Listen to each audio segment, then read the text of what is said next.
Assalamualaikum warahmatullahi wabarakatuh. Salam sejahtera, shalom, om swastiastu, namo buddhaya, salam kebajikan. Halo Nets, thanks lu udah balik lagi ke channel Sodik. Dan di video Om Gadget kali ini, gue lagi ada di launchingnya iQOO 13. Dan ini handphonenya udah gue hands on, udah gue pegang dan keren sih. Ini namanya juga flagshipnya iQOO ya. Dan menariknya, untuk ketiga kalinya, jadi 3 tahun berturut-turut, iQOO membawa chipset Snapdragon 8 series terbaru pertama di Indonesia. Jadi waktu iQOO 11, jadi pertama kalinya pakai Edge Gen 2, kemudian iQOO 12 pertama kalinya pakai Edge Gen 3, dan sekarang Snapdragon 8 Elite namanya. Dan ini pertama kalinya ada di Indonesia.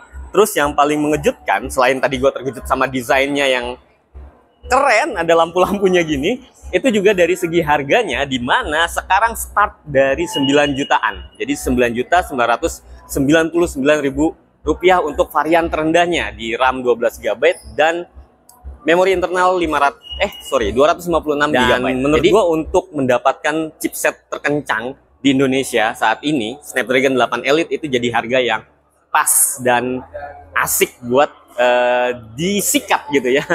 Oke, jadi apa yang menarik dari iQOO 13? Yang pertama tentu saja dia selain pakai Snapdragon 8 Elite yang udah pasti kenceng banget, di mana chipset ini itu arsitekturnya basisnya pakai CPU Orion yang sama dengan CPU laptop Snapdragon ya. Yang sama dengan laptopnya Snapdragon. Jadi kecepatannya udah setara PC, dan kalau nggak salah clock speed paling tingginya itu sampai 4,3 GHz. Gila, kenceng banget. Dengan Antutu Score tadi di saat pengumuman itu sampai 3 juta lebih ya. Buat apa sih sekenceng itu ya, gue juga nggak ngerti ya. Tapi pastinya iQOO ini diperuntukkan untuk buat mobile gaming yang lebih kenceng lagi, yang bukan cuma untuk sekedar hobi, tapi bisa juga untuk profesional e-sport player karena saking kencengnya. Selain pakai Snapdragon 8 Elite, dia juga punya satu chipset sendiri yang untuk mengoptimalkan performa si iQOO 13, yaitu iQOO apa tadi namanya Pak? Lupa gue. Q2. Ya, Q2 ya inilah pokoknya ya. Ya, itu bikin grafisnya jauh lebih cakep lagi. Jadi bisa support sampai 144 Hz dan juga pokoknya kenceng dia. Jadi serba kenceng dengan resolusi yang lebih tajam ya. Tadi dipresentasikan juga kalau bisa sampai 2K, dan ini setara kayak lu main game di PC. Ini nggak kebayang sih gue, cuma karena gue nggak gaming banget jadi ya udahlah. Dan satu lagi yang paling mengejutkan adalah dari dari baterainya nih Nets. Baterainya, lihat, handphone ini tetap tipis dan menurut gua agak lebih tipis dari iQOO 12 kayaknya. Ya, setipis inilah pokoknya. Itu bawa baterai sampai 6150 mAh, coba bayangin. Udah handphone pakai chipset terbaru 3 nanometer fabrikasinya, udah pasti hemat daya banget. Baterai yang dijejelin itu gede banget, 6150 mAh. Nggak kebayang ngabisinnya kayak gimana. Yang jelas pasti nggak sehari habis ini, walaupun main game jor-joran. Dan itu berkat teknologi baterai yang menurut gue sama kayak yang di Vivo ya. Jadi dia bisa membawa baterai yang besar dengan bodi yang kecil atau tipis gitu. Nah, selain itu dia juga punya charging sampai 120 watt ya bawaannya. Kemudian juga bisa bypass charging. Akhirnya handphone yang bagus buat gaming ini bisa juga buat bypass charging, yang menurut gue itu penting banget buat handphone yang dipakai untuk gaming. Di iQOO 11 dan iQOO 12 itu belum ada bypassnya, dan sekarang baru ada bypass chargingnya. Next, kalau dari segi layar, ya ini juga membuat performa si Snapdragon 8 Elite dan juga chipset gaming yang Q2-nya tadi itu jauh lebih optimal lagi karena layarnya udah 2K sekarang. Udah 2K 144 Hz. Jadi memang ini performa maksimalnya banget. Tinggal kita cari game mana yang support sampai display sekencang itu dan sekeren itu gitu ya. Terus kalau dari segi cooling juga ini, karena untuk menjinakkan si Naga yang paling baru ini yang kemungkinan powernya terlalu besar, dia pakai vapor chamber atau cooling yang lebih ekstra lagi.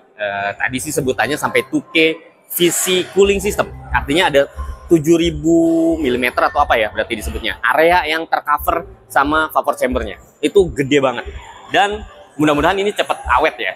Nanti kita lihat aja review-reviewnya di reviewer yang biasa kalian tonton ya. Terus selain itu dia juga pakai Android terbaru saat ini ya. Android terbaru dan akan update sampai 4 tahun ke depan. Jadi akan 4 kali naik versi Android dan security update-nya, security patch-nya itu sampai 5 tahun. Ya, wajar, ini handphone flagship jadi bisa sepanjang itu dipakainya gitu ya.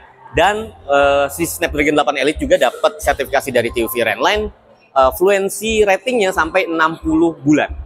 Sampai 60 bulan. Jadi memang panjang banget masa pakai si iQOO 13 ini, walaupun harganya masuk kategori yang flagship ya, flagship awal gitu ya, tapi dipakainya panjang gitu, jadi menurut gue sih worth it aja.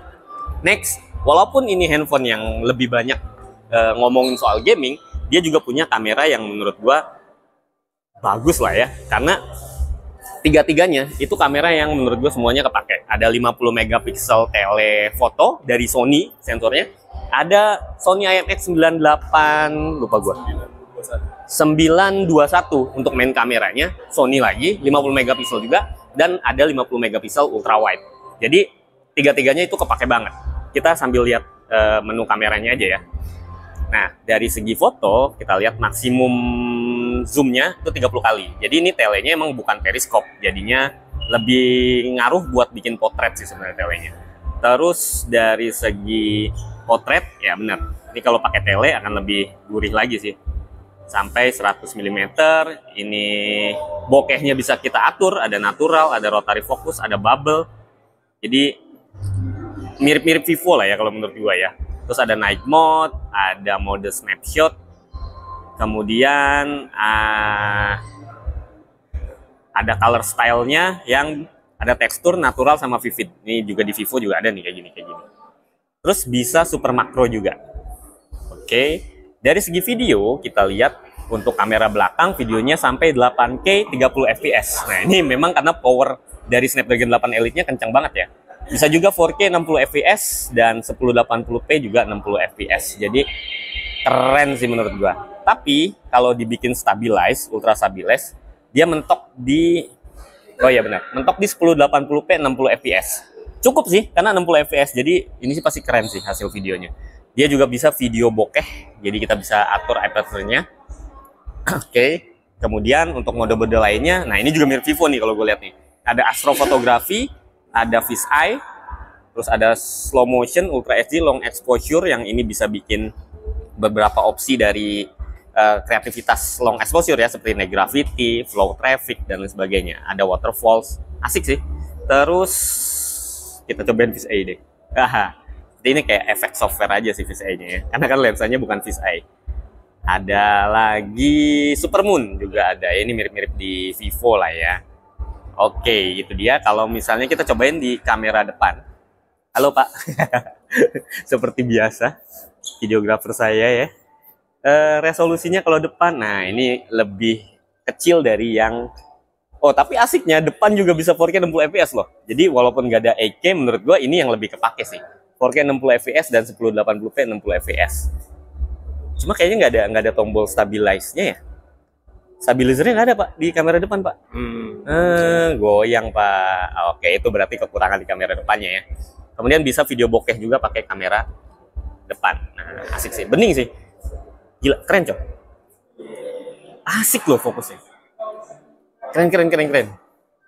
Oke, itu dari segi kameranya. Terus apalagi yang bukan yang baru ya, yang ada di handphone flagshipnya iQOO ini. Pertama, dia punya IP rating sampai IP69 yang paling tinggi. Artinya IP69 itu dia bisa dapat tekanan air yang lebih kencang lagi gitu ya. Nggak sekedar bisa berendam di air kayak IP68, dia lebih ke tekanan tinggi. Air yang pressure-nya tinggi itu juga dia masih tahan. Artinya kalau kesemprot air itu lebih kuat lagi gitu ya. Terus dia juga punya signal yang 360 derajat. Artinya untuk main game itu penting banget penangkapan sinyalnya lebih baik karena di sekeliling frame-nya ini itu antena. Keren juga ya.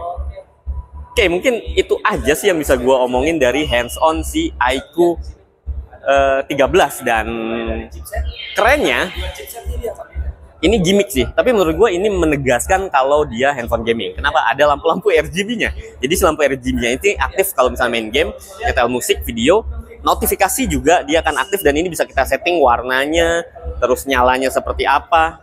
Ini keren. Ini hal yang membedakan iQOO 12 sama iQOO 13. Terus kurangnya apa? Kenapa dia harganya bisa lebih rendah yang varian terbawahnya ya dibanding launchingnya iQOO 12 tahun lalu? Menurut gua karena dari kamera juga dia hilang satu lensa, yaitu lensa tele, lensa periskop. Telenya ada, tapi dulu pakai periskop, sekarang enggak. Ya, jadi mungkin itu hal yang harus dikorbankan mengingat chipsetnya sekarang udah setara chipset CPU ya, Snapdragon pakai CPU Oryon dan itu kata kabarnya memang mahal. Chipnya mahal, lebih mahal daripada Snapdragon 8 Gen 3 gitu ya. Cuma bagus, iQOO bisa menghadirkan dua varian selain yang standar 12 GB ya, pakai varian yang rendah juga 256 GB dan itu jadinya bikin orang-orang jadi lebih mudah menjangkau teknologi terbaru dari Snapdragon 8 Elite. Thanks buat lo yang nonton dari awal sampai habis. By the way ada dua warna ya, putih sama hitam. Tinggal bisa di pre-order mulai hari ini. Mulai video ini tayang bisa PO di Erafone atau di online gitu ya. Oke, sampai jumpa di video selanjutnya. Bye.